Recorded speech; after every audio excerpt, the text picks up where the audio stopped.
I started reading a horror novel in Braille. Something bad's about to happen. I can feel it.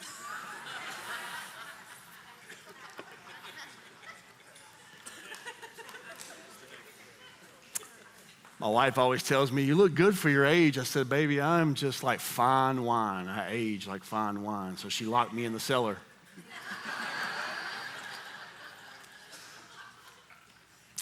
Yesterday, I was at the park, and this lady was riding her bike, and I said, "Cow!" She gave me the middle finger, and then she plowed right into that cow. It was... You can't have Father's Day without dad jokes. Come on, somebody. Come on, somebody. Man, happy Father's Day. All the dads out there, today is a special day. It really is, because I believe dads matter. I said I believe dads matter. I know moms matter too, but this isn't your day. We already celebrated your day. It's our day, right? It's our day. No, dads do matter. And I think about my own father. My own father passed away in 2015, a week before Father's Day. And got a picture of my dad up here. My dad loved getting back to his Native American roots. My great-grandmother was actually full-blooded Cherokee. And so my dad was really, really heavily involved in his Native American roots. And I didn't know my dad until I was 15. And in fact, my first memory of my father was as a child. I couldn't even tell you how old I was, but I can remember standing outside of a courthouse as they were talking about some sort of custody battle. And then I didn't see my dad again until I was 15. But later on in life, I got a chance to restore things with my dad. And my dad and I, of course, got to spend some time together. And I hate that my dad actually passed away when my son was about 4 months old. And so he never did get to meet my son. And that's one of the main things that sticks with me. I wish he would have gotten to meet Truett. He would have loved him. And my son asked me questions about Grandpa Kenny all the time. But I'm very grateful that even though I grew up with so much pain and things like that when it comes to father wounds, that we had a chance to restore things. I got to baptize my dad in 2012. That was an incredible moment for me. Thank you, yeah. Grateful for that. But dads do matter.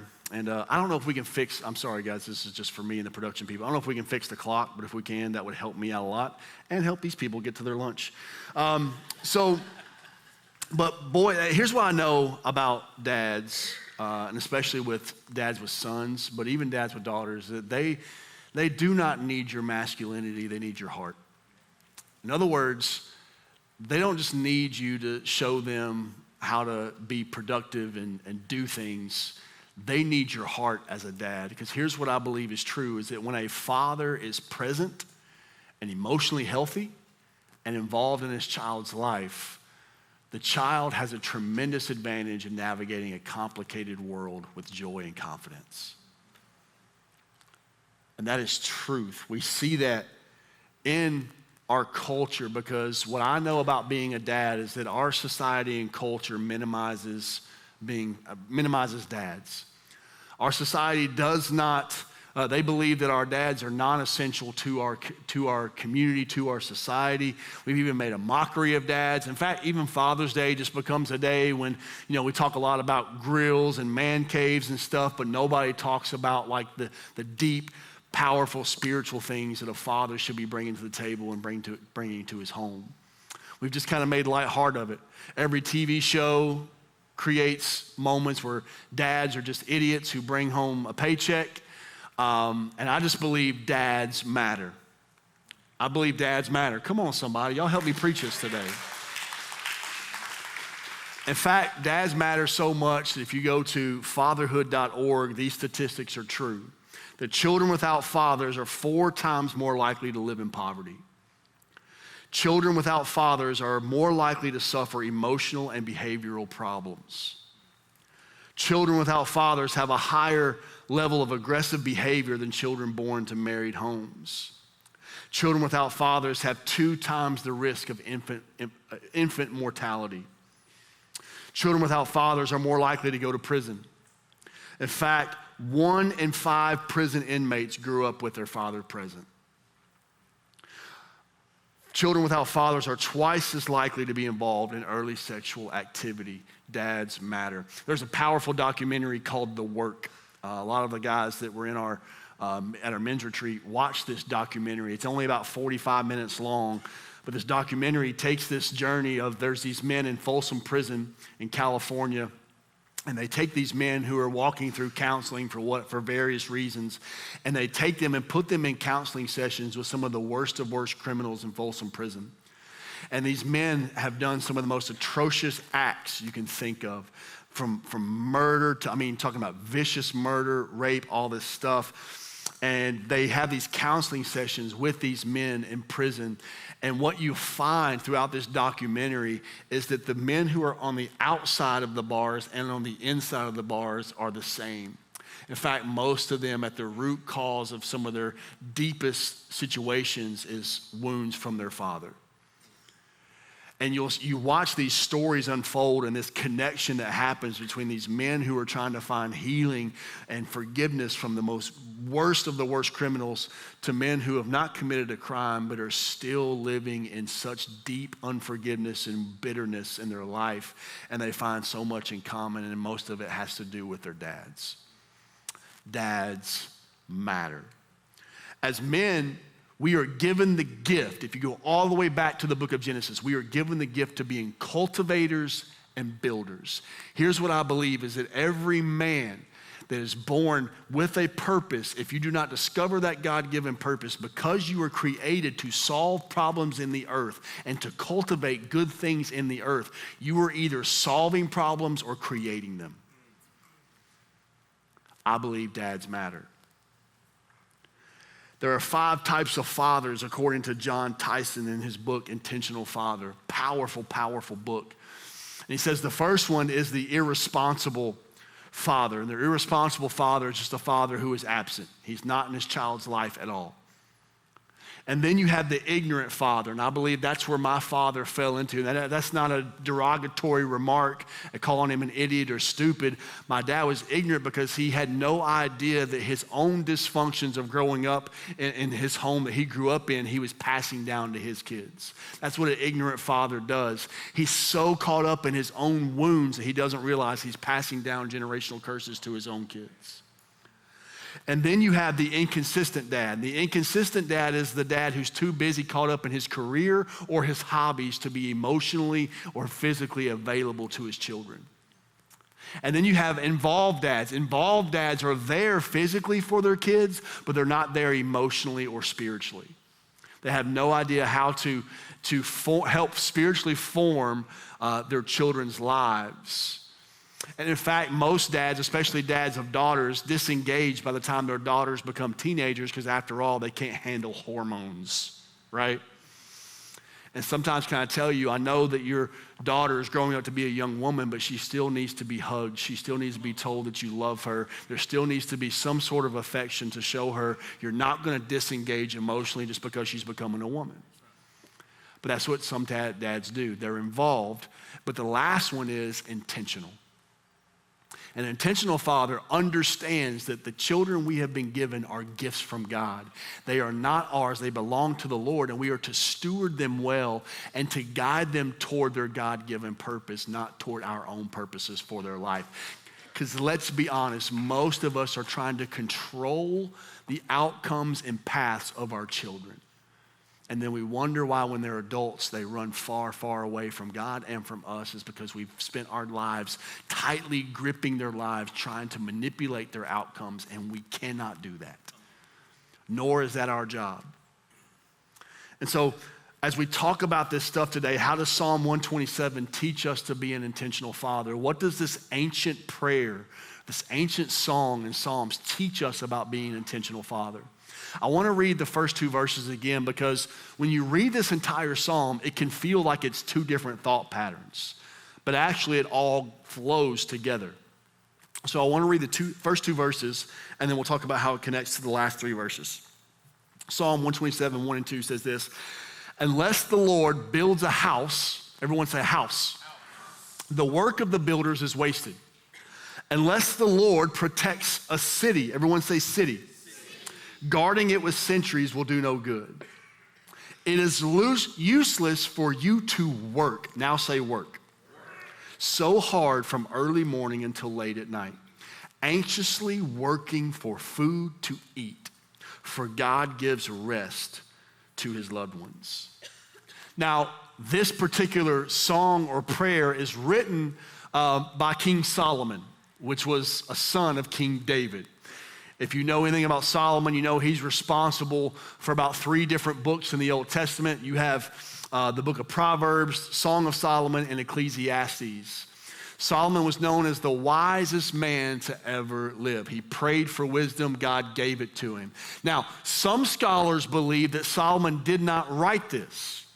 They believe that King David wrote it for Solomon. And the reason why many of them believe this is because Solomon is what I like to call the wisest fool to ever walk the earth. Because here is a man who knew so much wisdom but rarely applied it to his own life. In fact, when you read the book of Ecclesiastes, you read the heart of a bitter man who knew all of these things but lived out a life that did not match what he believed. In fact, here is a man who's talking about children being a blessing from the Lord, and he had 700 wives and 300 concubines, 1,000 women. Some of y'all are like, I can't take care of the one I got, right? 1,000, only one known documented descendant. And he grew up to be a foolish king who listened to the opinions of his buddies instead of the wisdom of the elders. And it caused division and turmoil in the kingdom that his father handed down. So what do we learn from this? See, there are 3 key themes we see. We see these words, house, city, and work or labor. Now what's phenomenal about this is that this word house actually means family or dynasty. It's family or dynasty.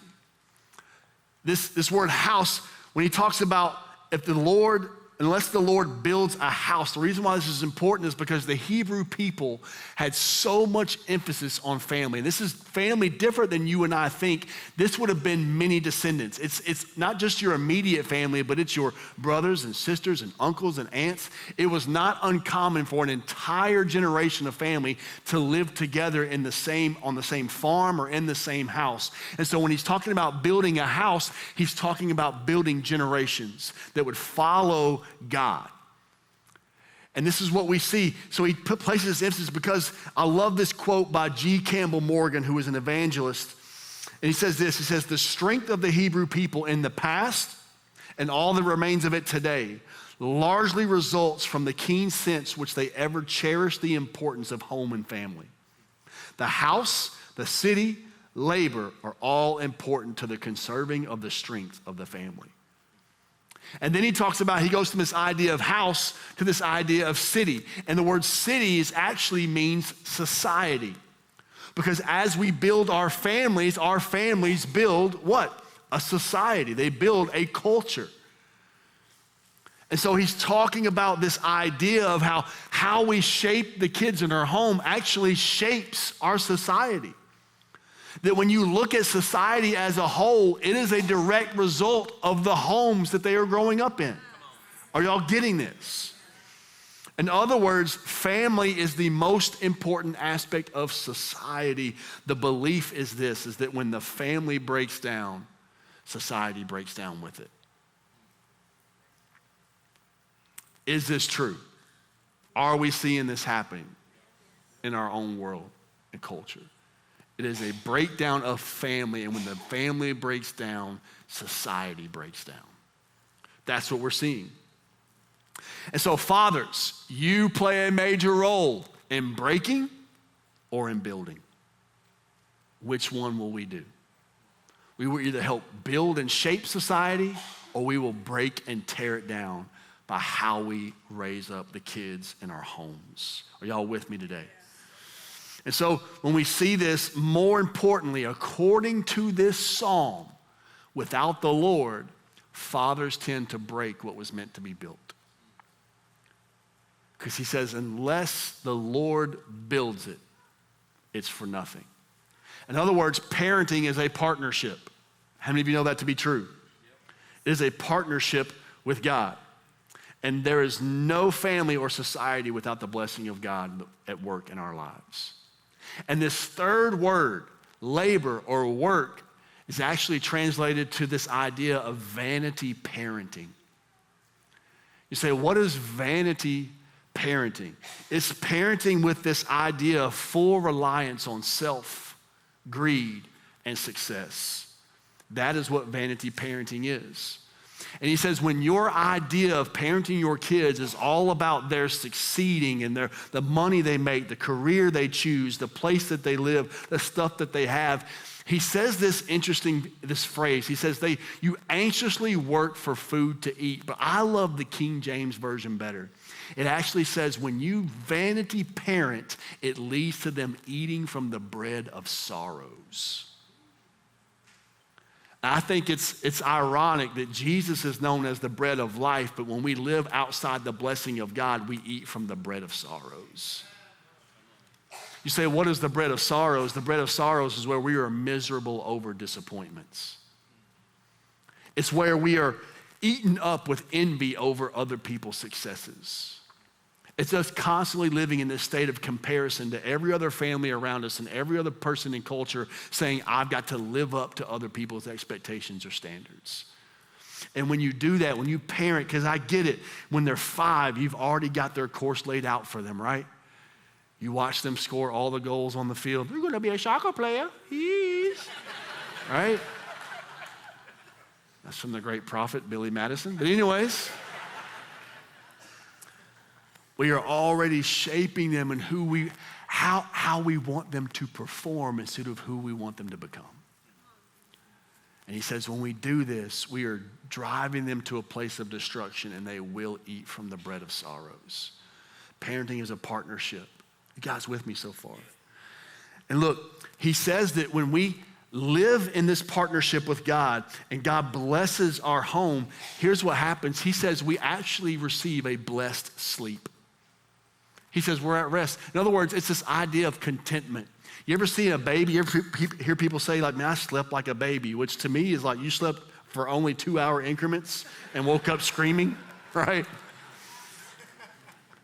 But when a baby does sleep, the peace of contentment. Can I tell you that sleep is one of the most notable fruits in the Bible of fully dependent upon God? When you sleep well, it's normally because you are at ease and at contentment and comfort in the hands of the Father. And he says, for most people, you will live your entire life trying to live for security, success, and safety. And when you do that, it will result in eating from the bread of sorrows. Because no matter how safe you try to make your family, you cannot protect them. No matter how secure you try to make it, you'll never make enough money or have enough house. Are you guys getting this today? It's the bread of sorrows. But he says, when I partner with him in becoming an intentional father and understanding that children are a blessing, look what he goes on to say in verse 3 through 5. He says, children are a gift from the Lord. They are a reward from him. Children born to a young man are like arrows in a warrior's hands. How joyful is the man whose quiver is full of them. Preston and Kelly must really be joyful. He will not be put to shame when he confronts his accusers at the city gates. What a powerful imagery of what children are. He says children are like arrows. And how many of you know arrows have a distinct purpose? In fact, when we think about arrows and when it comes to being an intentional father, there are 4 things that you have to do with arrows that I believe we need to do with our kids. And the first one is this. We need to carefully shape. Arrows are carefully shaped or formed.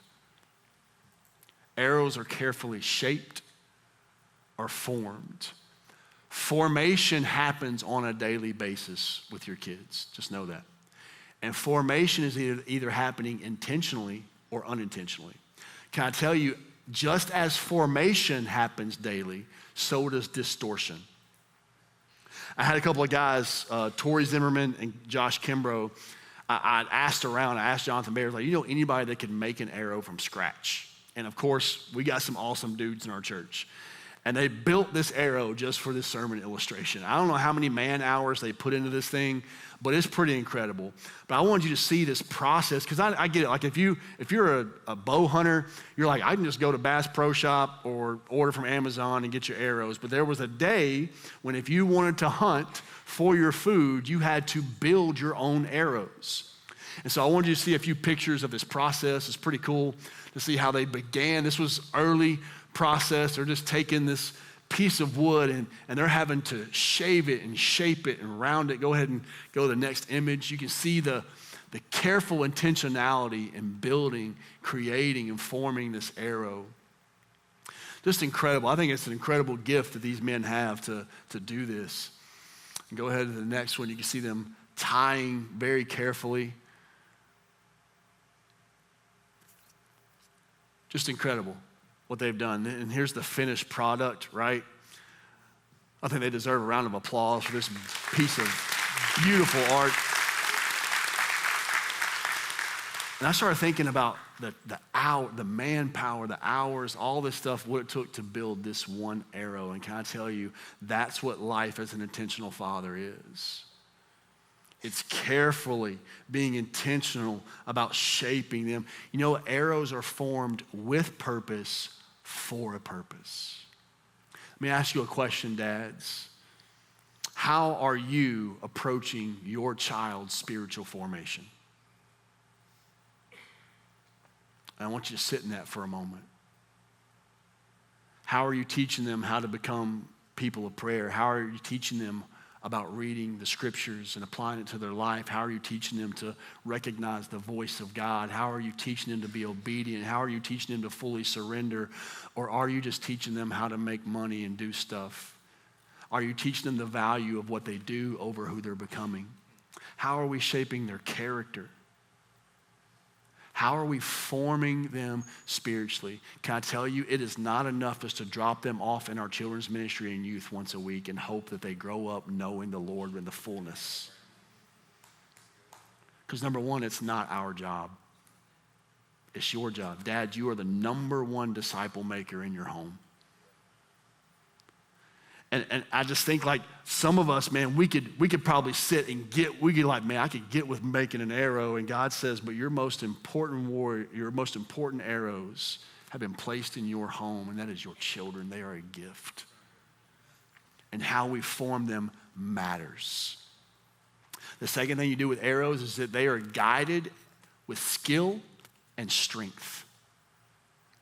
They are guided with skill and strength. My friend Preston, when they moved here from Missouri, we did him dirty. We did him wrong. We did. We took him out. He had never shot a compound bow before. Anybody shot a compound bow? Anybody? I love to bow hunt, love to shoot my bow. And so we took him, but we didn't have a bow that was really fitted for him. If you know anything about compound bows, you can just pick up somebody's bow, but it's probably going to, depending on the size, the length, draw, weight, all that stuff, it's probably not going to be very comfortable. I got a buddy named John Brewer. He is like the largest man I know. He is a large human being. And he had this bow, and if you know anything about Preston, he's not as large as John Brewer. Well, this was the only bow we had for him to shoot. He's trying to shoot John Brewer's bow. And you got to know, like, the weight on this draw was probably 75 to 80 pounds. Not to mention, my boy John's got a huge wingspan, compared to Preston's, you know what I mean? And Preston, we're like, hey man, try to shoot this bow. I mean, you should have seen him trying to pull this thing back, and he's doing this, and he finally gets it up there, whap, pops him on the forearm. Big old welt pops up. We're like, man, this bow's probably not built for you, right? Let's try it again.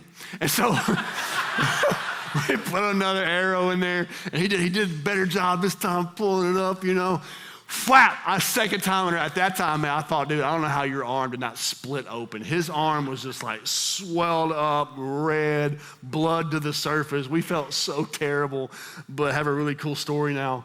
And like, can I tell you, that's what parenting feels like sometimes.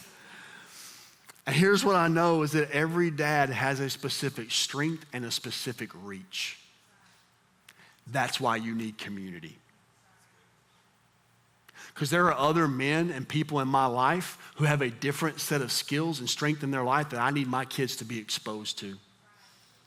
And sometimes as dads, we do a poor job of having community in our own lives, and they never see what it's like to actually live in community and learn from other people who know more than me, who have more life experience than me, have other skills than me. They need to see that dad doesn't know all the answers to it and have all together, but in a community of other believers, we have all that we need to guide them through life. You ever heard it takes a village to raise a kid? We don't use that anymore because most of us don't have a village. We come to a church and we disappear in a crowd hoping nobody knows us, and then we go home thinking our kids will grow up and know the Lord.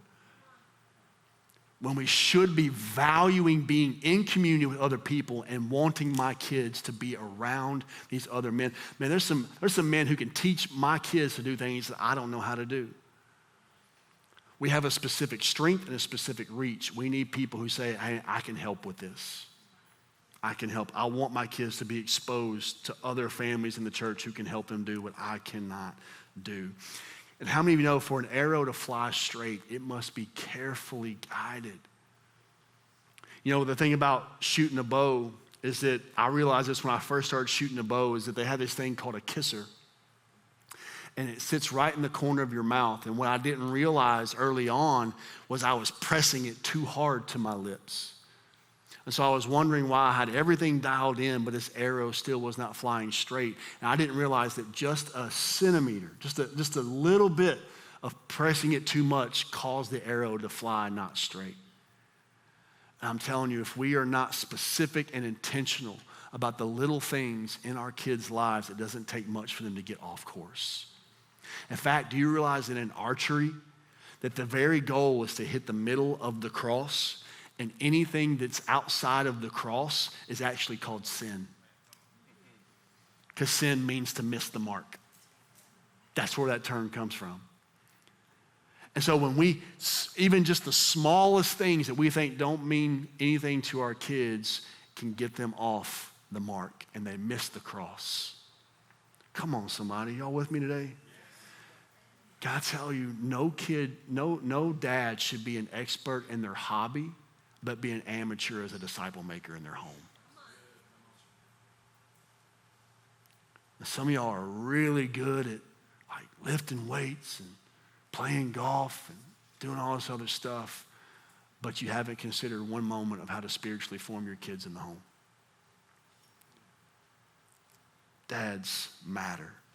The third thing you do with arrows is that they are aimed and given direction. Aimed and given direction. This is where I believe every dad is responsible for helping our kids walk through rites of passage in their life. There are 5 shifts that I think every kid has to make in their life. And dads, I believe we play a major role in helping them make those shifts. The first shift that every kid has to make when they get into adulthood is that life is hard. And sometimes many of us, we spend our entire lives as parents trying to make life easy for our kids instead of helping them understand. Can I tell you that the biggest struggle for me is that I am who I am today because I overcame a lot of struggles. Anybody know what I'm talking about?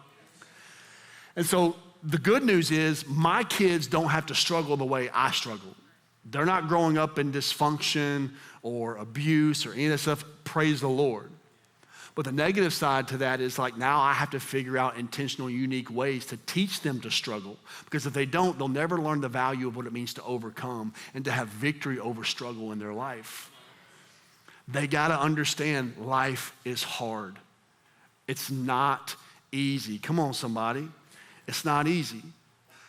And sometimes, man, especially in today's generation, it feels like we're doing everything that we can to make sure that we shelter our kids, that they stay away from the big bad world. And then when they get out into the world, they can't even live. And so maybe we just we actually gotta let them do some things on their own and fail a little bit, right? They're gonna have some bad coaches. They're gonna have some bad teachers. They're gonna have some bad bosses. They're not gonna have perfect people in their life at all times. So you've gotta teach them how to handle imperfect people in this imperfect world by serving a perfect God. You can't show up to their job interview, Mom. We laugh, but this is a common trend right now. That moms are walking in with people, they're 22 years old, going into a job interview with them, asking all the questions. This is a problem. You're like, don't you mess with Mama Bear. They're 22. You're not Mama Bear anymore. And that's hard for us, but we have to teach them that life is hard. The second shift that they have to make is that it's not about you. And that is becoming others focused. Our family idea as a family is it's you before me. And I have to teach our kids that 99 times a day, right? I'll be like, what's our family ID? You before me. And then 5 minutes later, that's mine, right? I'm going first. But hopefully, as they're adults, they start to figure out you before me. It's not about me. The third shift they have to make is that you are a part of God's story. God is not a part of your story. In other words, the whole world and the whole gospel does not revolve around you. It revolves around a man named Jesus. And you have been blessed to be a part of a bigger story. Your life is a small part of a bigger story. Our kids need to know that. And the fourth shift they have to make is that you are not in control. And that's teaching them to have full surrender. And dads, we cannot teach them to fully surrender if they have not seen dad fully surrender. And the last shift they have to make, and this is hard. This is hard to even say in this moment, but the last shift that our kids have to make and they have to know is that one day you are going to die. And it's teaching them from going from the temporal to focus on the eternal. Because when you walk through a cemetery, here's what I know is that you'll see some dashes that are a lot longer. And there are people who have walked this earth for a long time and never lived a life of purpose. And there are some who are a little bit shorter, but their life impacted many people. And the thing we have to teach them is that we are not in control of when we leave this world, but we do have a decision to make when it comes to the eternal things. And that has to matter more than the temporal. Are y'all with me, dads? When you never make these shifts, they will eat from the bread of sorrows. And last but not least, arrows are launched. Arrows are launched. They are sent with a purpose. How many of you know that this is the hardest thing to do? Because eventually, arrows have to be what? Let go, released, launched toward the purpose that God has for them. The thing about arrows is that arrows have the potential for good and the potential for evil. And how we form them, how we guide them, how we aim them, and how we launch them makes an impact on whether or not that arrow makes a good impact or an impact for evil. In fact, as fathers, we are given the gift of shaping kids that build the kingdom. That is the song of the Father. That should be the prayer. As fathers, we are given the gift of shaping kids that build the kingdom. Go ahead and throw that up, please. Thank you. That's the song of the Father. It's being an intentional father. This entire prayer or song that's written in Psalm 127 is a reminder that God, at the core of his character, is a good father who wants to guide you. He wants to form you. He wants to aim you and your purpose. And he wants to launch you in our own lives. Because here's what I know, is that many of us, maybe in a room this size, there are people who did not grow up with an intentional father. Maybe your father fell in one of those other 4 categories, but here's the truth. At some point, you have to decide, am I going to repeat my history, or am I going to mark my own path? At some point, I had to decide to be what I never had. I couldn't just sit and whine about all the things I missed out on as a kid. I had to make a decision. Am I going to repeat this, or am I going to restore things and resurrect my family tree? We have to make those decisions. Because before we can form, guide, aim, and launch, we have to let the Father do it in our own lives. I was thinking about this movie, The Third Guardians of the Galaxy. Me and my oldest daughter, that's our thing together. We go watch the Marvel movies, and we went and saw the Third Guardians movie, and there's a scene in that movie that just wrecked me. And if you know some of the characters, there's the big wrestler guy, his name's Drax, and throughout the whole Marvel universe, he's kind of been known as this destroyer, and he's on this bend for revenge for what happened to his family. And you get to this scene in the movie where they find all of these kids that had been taken, and they don't know what to do with these kids, and Drax is just like, he's like one of the kids. He's just like laughing with them, cutting up with them. He speaks their language. And there was a scene where one of the other characters looks at Drax and says, listen, I figured it out. You were never meant to be a destroyer. You were meant to be a dad. And man, that just preached volumes to me, because some of us were here and we don't even realize it, but man, we are destroying our kids' self-esteem, destroying their sense of purpose.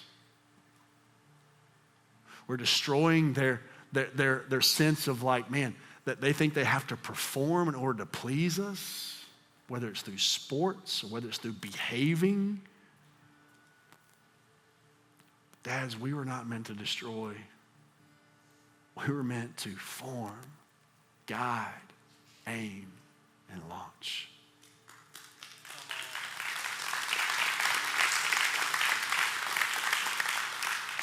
His children are like arrows in the hands of a warrior. I love this prayer, or this quote. It says, many children bring many prayers, right?